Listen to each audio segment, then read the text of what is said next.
केदारनाथ आओ, पहाड़ी मैगी खाओ। ये है कहाँ पे पीछे ये हमारा बंदा खा रहा है। कितने दूर और जो खतरे वाला केदारनाथ आम मैगी खाला पर बाहरी पड़ू आमर नेक्स्ट ट्रिप तुंगनाथ को मस्त जगह है बहुत बहुत सुंदर जगह बहुत मस्त व्यू नहीं पारे आप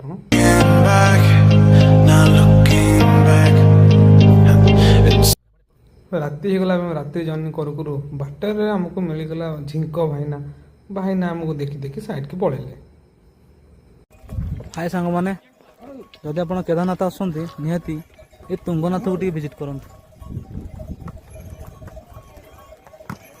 ये काश्मीर कॉपी भाई मस्त है जगह निहाती जगह टे ट्रैवल करंतु मस्त है।